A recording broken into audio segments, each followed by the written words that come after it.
And I've used this analogy before that I'm tired of sitting at the little kids table at the holiday dinner. We need to have a seat at the executive table, and we can't do that unless, we take a stance on some of these things, especially within our sphere of influence. And, tying it back to the topic, if people are misusing our data and our numbers. Welcome to 33 Tangents, a weekly podcast featuring a rotating panel of co-hosts that all work together in the same company but live in different areas of the world. The discussions cover a wide variety of topics from digital analytics to working remotely to current happenings in business and technology. Our regular day-to-day conversations often go off in various directions, and the goal of this podcast is to share our ideas and find new ways to engage with others.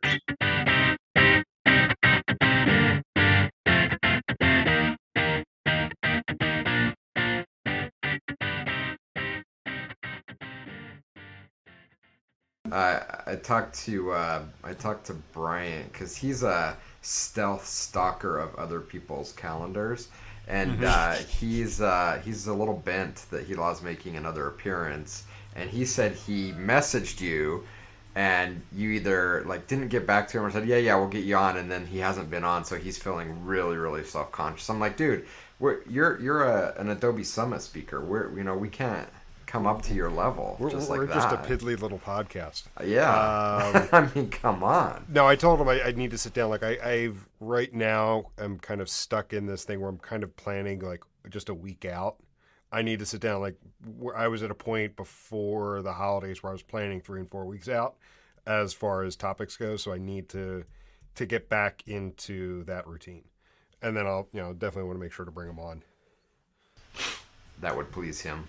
Yes, so we'll get him back on, and I think I might have an episode about business cliches, because the last couple of days he and I have been joking and trying to fit in every kind of business cliche. It started on the podcast, didn't we? It started on the podcast, and then we've just been making jokes about it to the point where take a look at the calendar invite from today and also the one for tomorrow. The 2 meetings we had in prepping for some upcoming client meetings. You see it? It's pretty good. Well, you gotta keep it entertaining. Yes. You gotta keep it going. So did I tell you guys I have jury duty next week, or at least I have a summons for jury duty? I heard about that.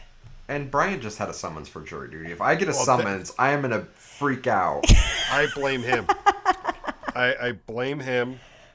Because there are 2 things that happened to him, and then he asked me about it, and next thing you know what happened to me.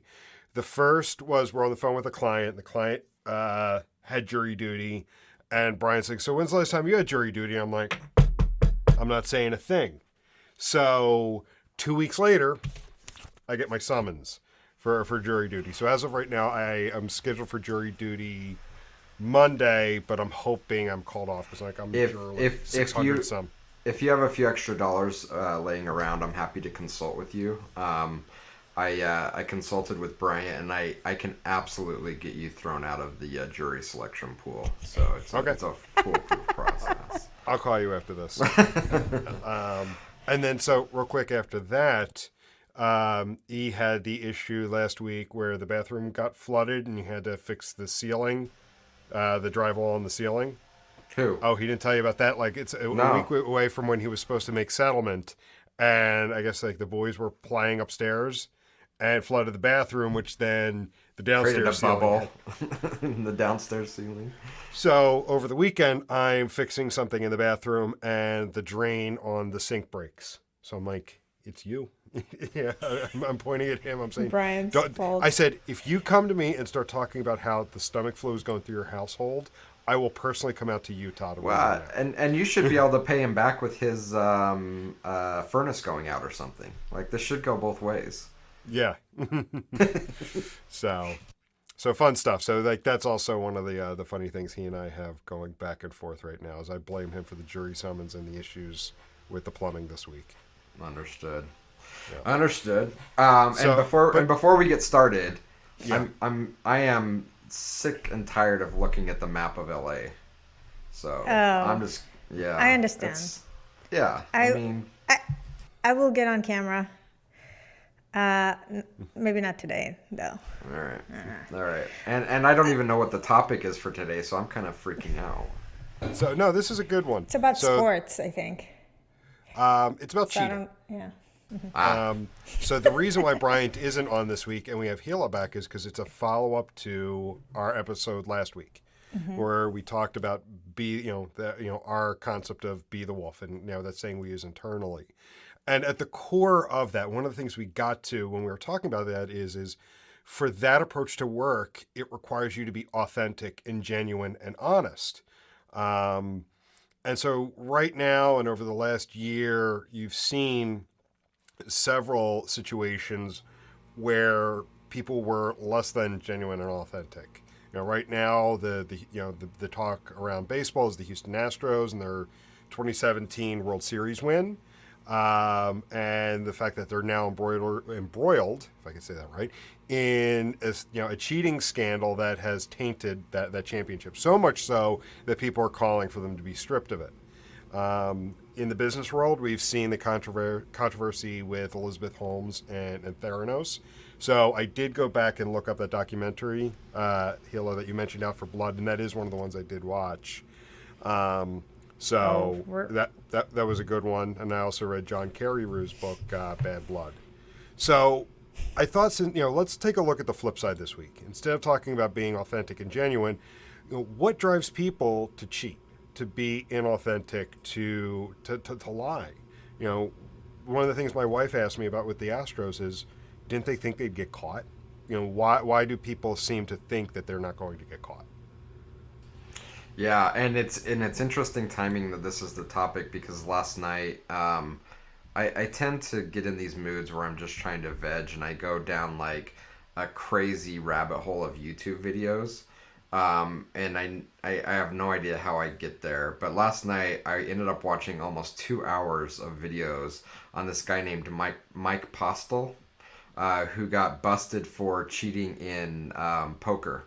And he somehow had this device on his phone that allowed him to see the whole cards of the other players, because they were being broadcast in real time, and he somehow tapped into the feed that could see, because they put their cards face down and there's a camera pointing up at him, and he had this device that was, and I'm like, this is amazing. And I think, to answer your question, following his progression, is it didn't start out like bluffing pots with 2-7 offsuit, which is, by the way, the very worst starting hand you can start with.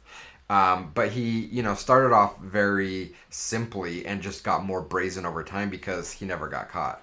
And I think that that's how a lot of these things come about. But to go back to further, like, what's the motivation? I think it really comes back to doing things, and especially doing things at a very high level, is extremely difficult, and a lot of really, really hard work. And I don't know if it's a societal thing. What's that other documentary we watched, Hila, about the MLMs? But like, we want it quick. We want to get rich quick. We want to be, have an athletic body quick. We want to, do all this stuff quick without the early morning pain of putting in all the work to get there. And I think that comes out in sports. I think it comes out in business, where people just want to get to the top without having to go through that agony of all of the work that it takes to actually get there. For most of us, right? There are a few gifted people that can maybe just show up, but most of us, we have to put in the hard work, and it's really difficult. I agree. I think it's kind of like a shortcut thing, where people are looking for a shortcut. And to be honest, and I don't know specifically about this example that you gave in the field of sports, but I know that, a lot of people view the world through social and Instagram, and kind of seeing other people's, situations, and kind of see how a lot of people are taking shortcuts into, stardom or whatever without doing a ton of work.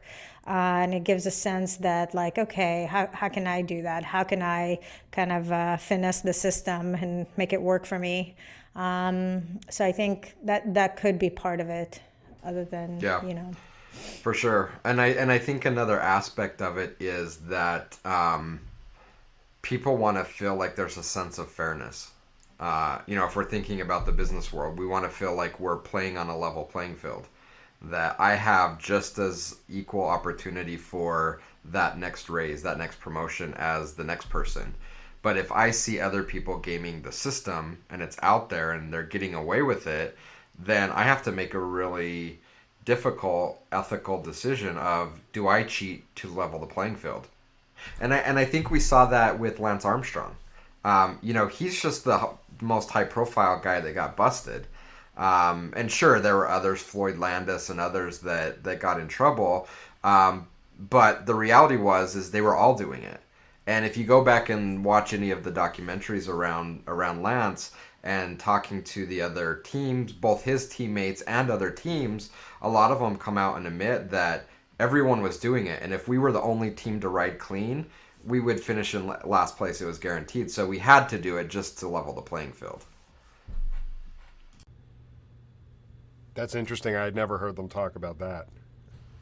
Yeah, I'll have to. I'll find the documentary that it came up quite a bit in. But I do think that is one of the motivators, right? I don't think it's always the lone wolf that's just out there to cheat, and especially in business, right? Like, rarely is it just the lone wolf. If you're creating kind of the culture where this goes unpunished, you put your people in that real difficult spot of making decisions of, I have to provide for my family. I have a career I'm trying to build. And so while these people may be really good people that have a strong kind of moral backing, it's tough. When you put money on the line, when you put livelihood on the line, and you're the breadwinner, and you're now potentially taking that away from me, not because something I'm doing, but because I'm being punished for everyone else raising the field unfairly, then I don't know, maybe I go back on some of my ethical ideals and I start to cheat the system as well, just so I can play fairly with everyone else so that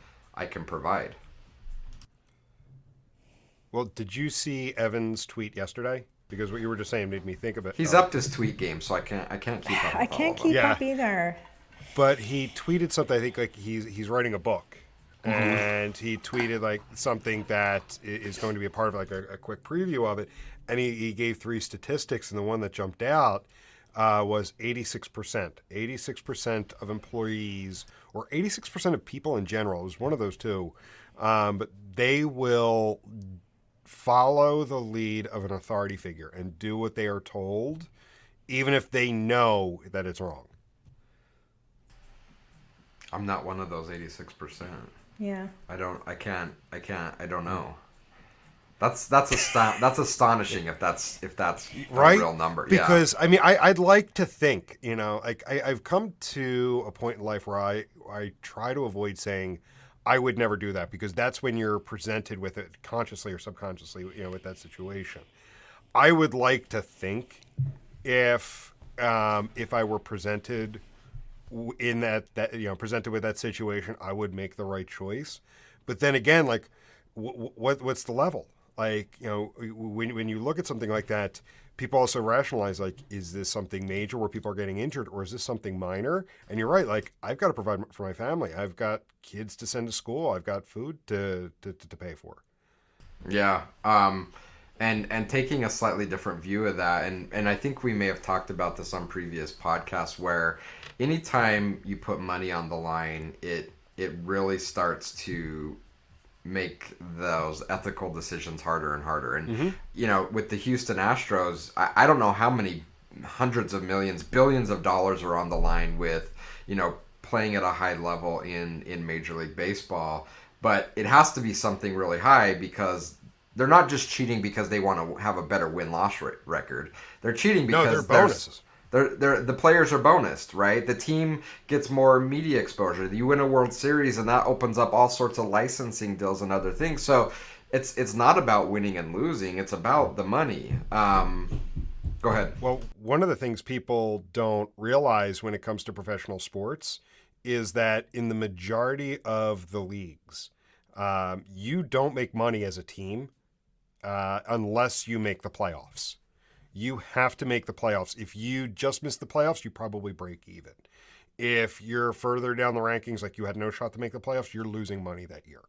So that's one thing people don't realize is there's pressure from ownership. You got to make the playoffs just for the team to make a profit. And then, yes, the individual players are bonused, whether it's part of their contract. You see a lot of incentive-laden contracts where it's, make it to this round of the playoffs, win the championship, do this, you'll get those bonuses. But then the league also gives the team and players bonus checks that win. So you win the conference championship to go to the finals, there's money paid by the league. And then if you win the championship, you get paid as well. Yeah. Yeah. I mean, I think money is really probably at the root of it. And let's quickly bring this back to business and maybe even more closely back to analytics, because I have a personal story that I can share that really illustrates this. And this was at a previous employer that Hila and I were at that has since completely turned over its ownership and it's now owned by a private equity firm that's basically digging its grave. So I have no problem talking about it. There was an instance where the marketing organization of that company published some numbers that were blatantly false. Blatantly false. And I questioned them on that, and they told me something like, the true numbers don't matter. It's marketing. We're creating a market position, and in all honesty, our performance bonuses for this quarter are based on hitting these numbers that we're publishing. And I could make it plain as day, showing them the actual numbers that they were wrong. Not only wrong, like completely wrong. And they didn't care. Maybe they cared, but they cared more about what the outcome of them putting out fraudulent numbers were. It was money, right? Like my bonus is on the line, and the numbers aren't there. Well, we'll fudge them. No one will care. Yeah, and everybody wants to look good in their role, right? And so it's the balance between how do I make a positive impact or how do I do the right thing, while at the same time not getting fired, right? So I think that's a big deal in that kind of business environment for sure. I wouldn't say that people, I don't know, it kind of sounds harsh to say, why do people lie or cheat or whatever? It's more of why don't they do the right thing, or why do they do something that might hurt the company as a whole, or the outcome or the experience with the customer or whatever. And I think that question makes it more obvious of why it happens. Well, I mean, we've also seen it, and Jason, we've talked about it before with timesheets. There was an organization I was a part of where your utilization and billability rates weren't just metrics to judge how you were reviewed. It was also the goal itself.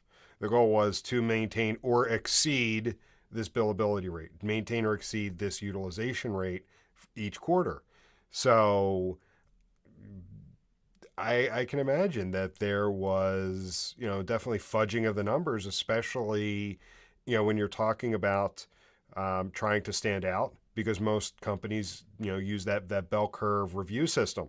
The majority of the people fit here in the middle, and then you have the outliers. I need to find a way to make sure I show up in that outlier group. Yeah, man, and we're going down a dangerous path there, but you're absolutely right, is that, that's a big one. And not to take it too much back to kind of our ideals for founding 33 Sticks, but that was absolutely one of them. We wanted to build a company that was doing right by our clients. And, I used to be careful about saying this because I have friends at agencies that would get upset when I blasted billable hours. But the reality is that it creates an ethical conflict instantly. Whether you want it to or not, it's there, and you can't deny it. I mean, you can, but there's the logic behind it is sound, that the more I bill, the more I make. And so I have an ethical decision to make about that. But even taking it down to another level, as a consultant, it's even less about what the client gets billed and more about, I don't want to be yelled at by my boss because we missed our utilization targets. So I send an email. Yeah, it's 30 minutes. Right? And that can quickly get out of hand. And I had on more than one occasion when I was running a team, had to field calls with customers who would call up and say, okay, I got the weekly hours report. Can you explain how this is even making any sense to you on how much you're billing me? Because I'll tell you that we're not seeing that value. And we got a couple emails. You're telling me that's 3 hours of billed time? So I can tell you right now, I knew managers who were telling their team an email that comes in, you spend an email, that's a minimum 15 minutes. So you bill minimum quarter of an hour, you know, if not more. That's how you make sure, because then not only the individual employees were they judged on timesheets, the managers were also looked at. What's your team's utilization rate, team's billability rate? Like yeah. I've told the story a couple times where I had someone on my team who took 2 weeks off for his wedding and honeymoon. So, you know, even though they considered PTO time into the utilization rate, his billability rate dropped for the month. And I'm like, this guy, you look routinely, the guy's heads down day after day. And I'm like, there's a reason. It's explainable. He got married.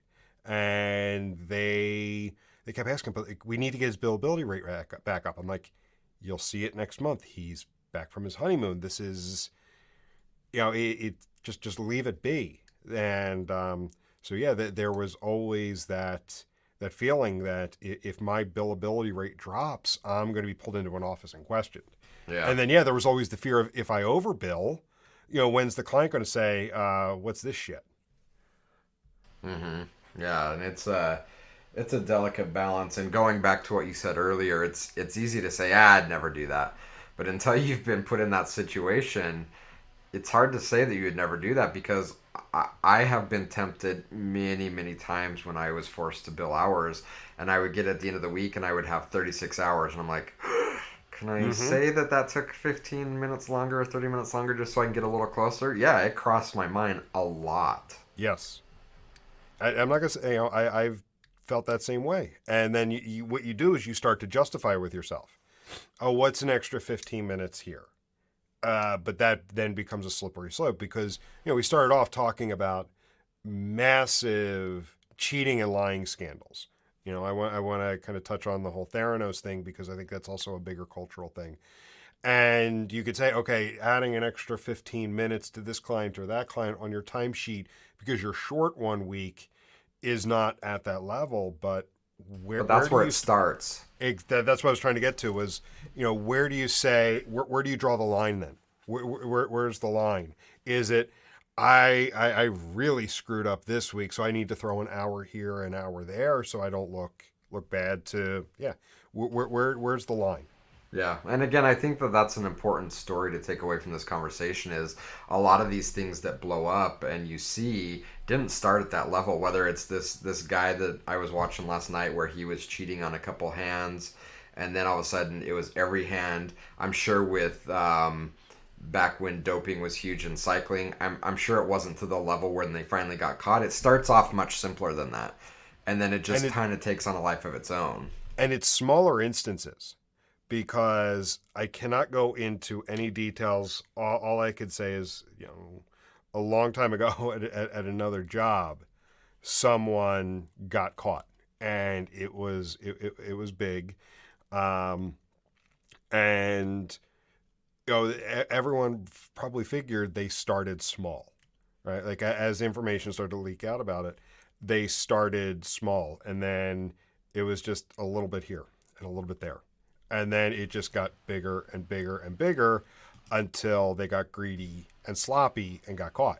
Yeah. Because chances are it was going on for months then.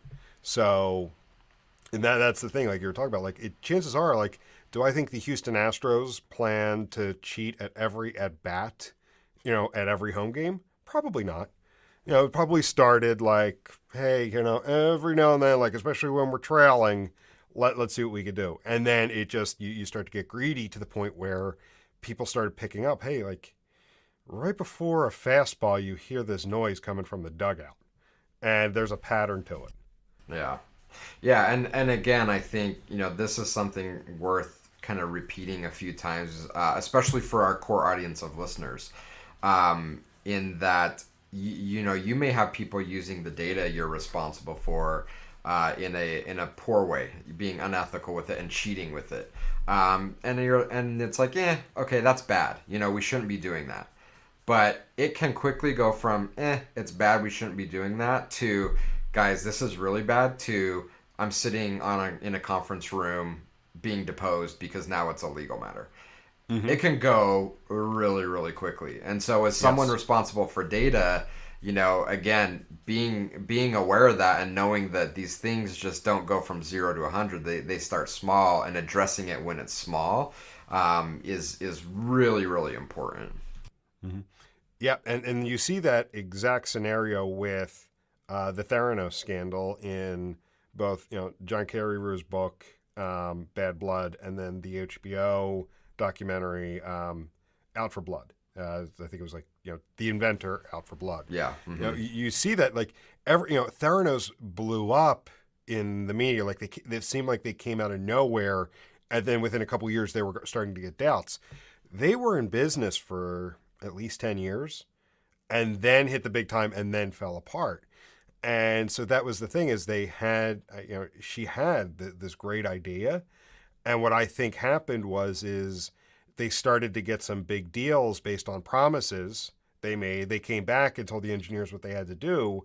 And when things didn't work out as they promised, the engineers were pressured by management to find a way to make it work. Find a way to give the appearance that it works. At least that's what I took away reading the book.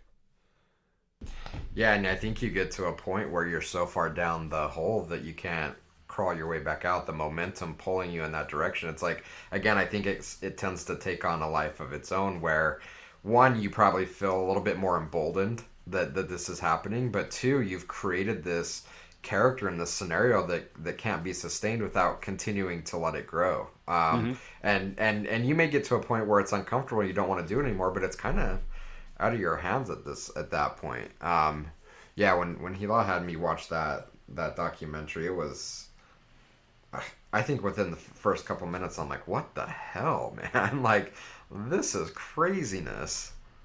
What I remember is that Jason was extremely upset afterwards. I'm even scared to engage in this conversation now. I don't want to. No, I'm much more centered. Are you? Yes. But like, one of the things, like, she wanted to have like a Silicon Valley, she was based in Silicon Valley, but wanted that same kind of culture and what's the word I'm looking for? Not routine, but the same kind of system that other Silicon Valley companies have, kind of like that move fast, break things, and get better. And the problem is you can do that with a TV, right? Something goes wrong with a batch of TVs, you send out, you replace them, you fix them, the customer's happy. She was dealing in medical equipment, which was, you could have a negative impact, massive negative impact on someone's life. You give a false positive, and next thing you know, someone thinks they've got some major disease, or you give a false negative, and then someone doesn't realize that they're actually sick, and that's ultimately what got people the maddest is they knew it wasn't working, and they kept hiding it, hoping that they could eventually fix it. But the thing is, they were still giving out test results to people, knowing that there was a chance they were wrong. Yeah. And I'm wondering how much, and I feel bad because we're really tough on Silicon Valley these days. But how much are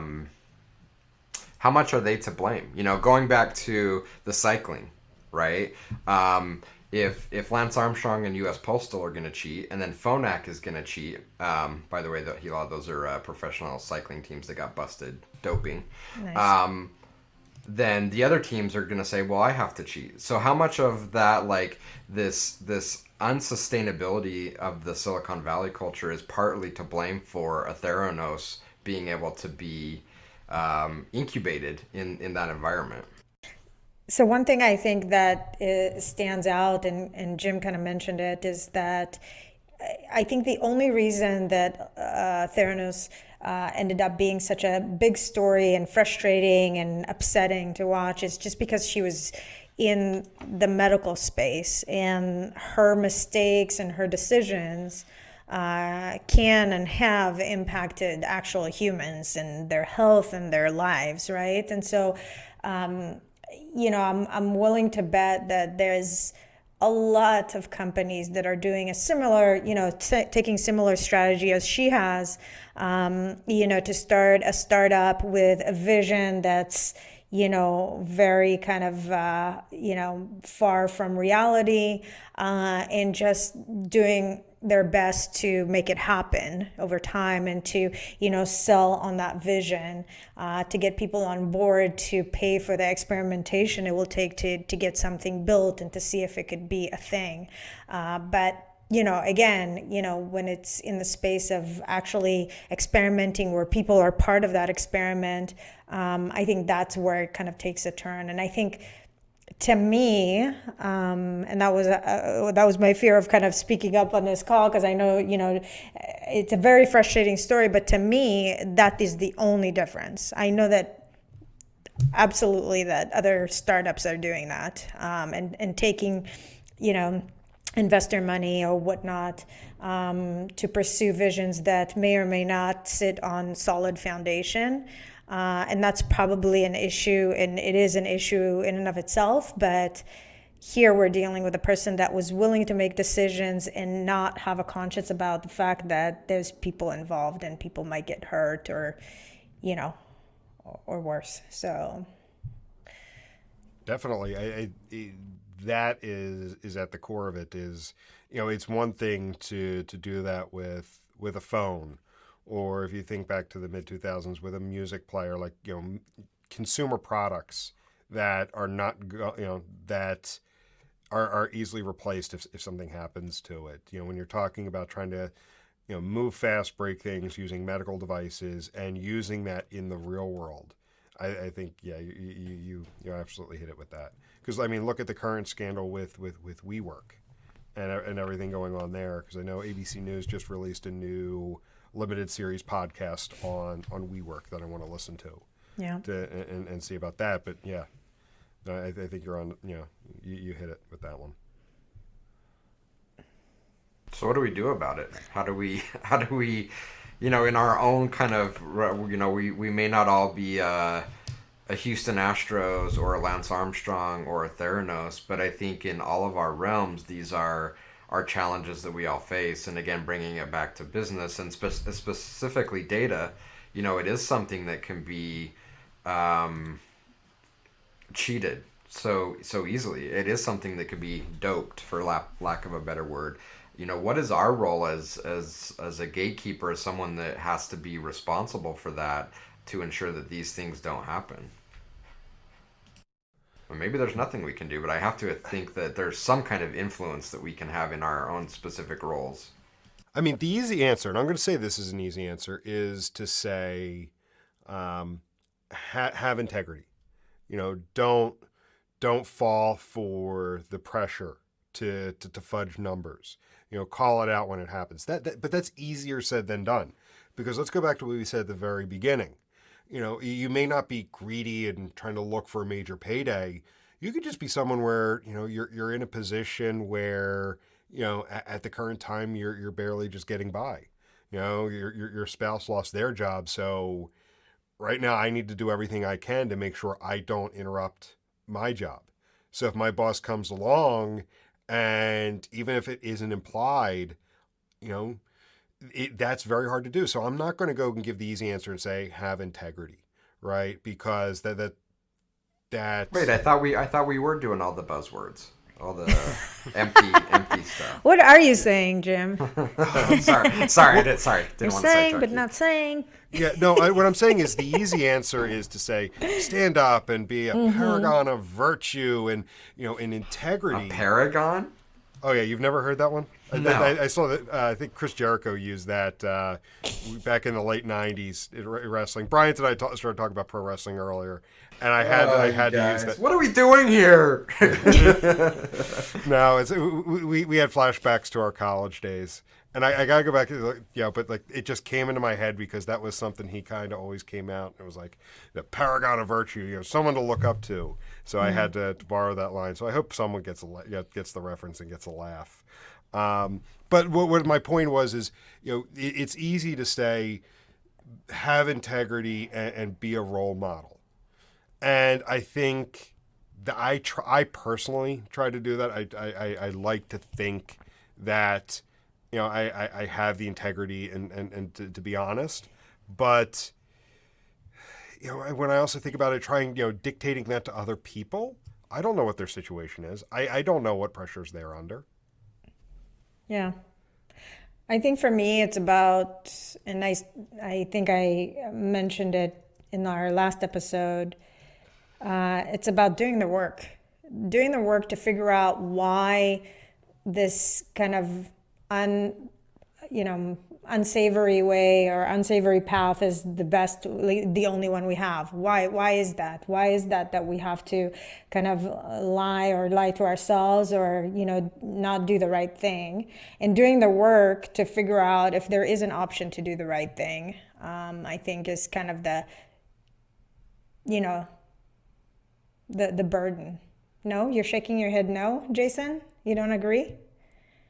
You look like that guy from Home Improvement that was over the fence and you can only see their eyes. Wilson. That's what you.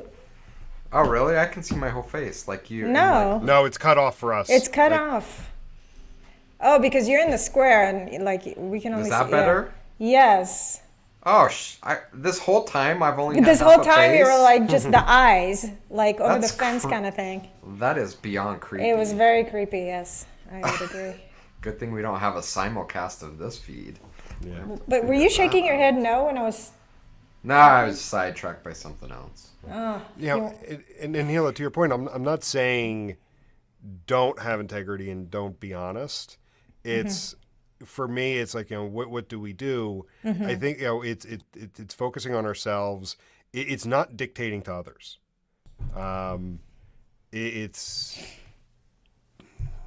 Like, I don't know. I'm just torn with it. I think this is one of those things where all you could do is lead by example, not dictate, not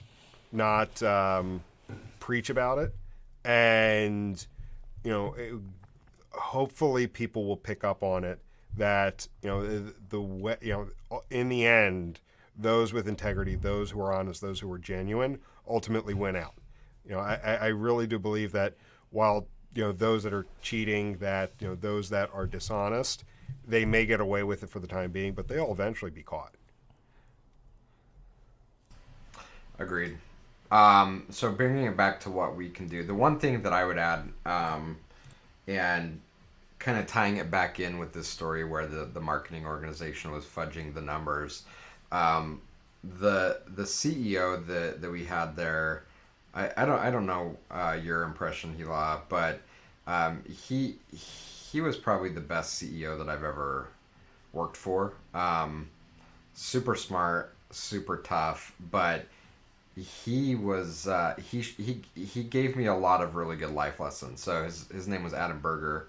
I think he's the CEO of, I can't remember now, but I went to him after this happened because I was very concerned. I was responsible for our analytics, and I, from a selfish perspective, I didn't want these cheating instances to reflect poorly on me. And I went to him. I said, I don't know what to do. I think this is wrong. I tried to correct the situation. I was basically told to get lost. It's not my responsibility. Now they're mad at me.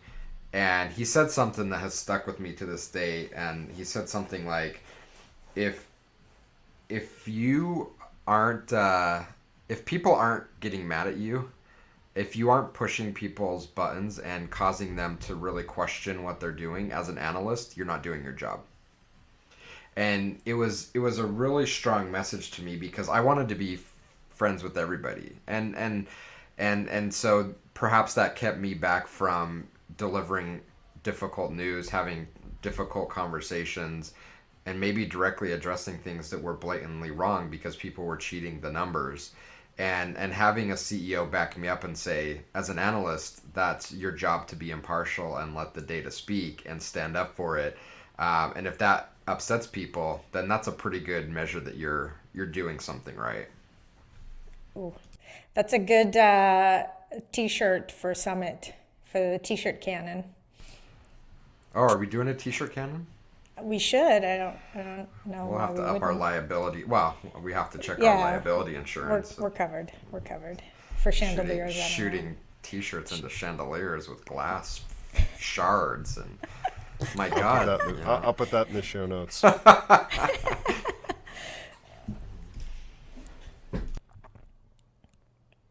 that's what I got. You know, and I guess I want to end because I was thinking about like the rant I just kind of went on. You know, I don't want people to think that I was saying it's okay to be dishonest. What I'm saying is you know, worry about yourself. Set an example for others to lead. Just don't preach, because that's one way you will turn people off. Yeah, and it does tie to our last episode, of course, about being the wolf and kind of, doing the right thing, and having the confidence to forge forward with it. So, I think obviously it's the flip side of that is that if you're too timid or, you're not willing to put in the work that it takes to tell the right narrative or to tell the right path, then you're going to retract to just maybe going along and doing something that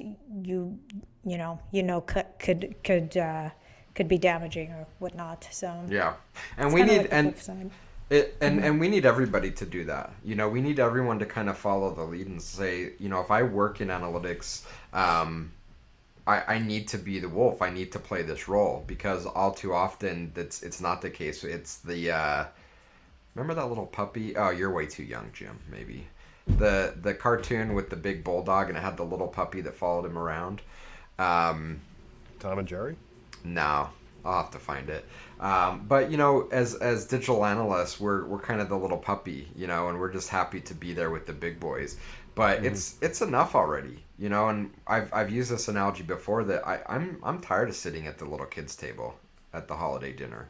We need to have a seat at the executive table, and we can't do that unless we take a stance on some of these things, especially within our sphere of influence. And, tying it back to the topic, if people are misusing our data and our numbers, it's our responsibility to change that, and to not allow it to go from cheating on one little thing here and there to becoming the Houston Astros. How long is it going to take them to live that legacy down? I don't know. They're not, because if you think about it, people still reference the Black Sox from 1919 or 1920. 100 years later, people are still referencing the Black Sox scandal. So don't do it, people. Your legacy is far too important than a short-term win. You're gonna get busted. And I think the key thing that we mentioned in the beginning, and you just brought up again, is where do you draw the line? One little thing leads to something slightly bigger, which leads to something slightly bigger. So that initial temptation can lead down a very slippery slope very fast. Yep, that's the takeaway. That is the takeaway. Cool. I think good one. Another good episode. I mean, Hila may have to be a weekly. Maybe she's going to be an official full-time moderator. Replace Bryant? Replace me. I don't know. She's like, I don't know about that. Wow. Not until you can be comfortable simulcasting with your camera. Yeah, you gotta get on camera. Right. Plus, you guys talk about sports a lot, and I have no clue. Well, if you were to step in on a more regular basis, you may have more influence over that. So. Nice. Okay. Yeah. Yeah. No, but good conversation. I think Yes, very good. valuable all around and fun as well. Cool. So then we'll go ahead and wrap up for now, and we'll catch everybody later. All right.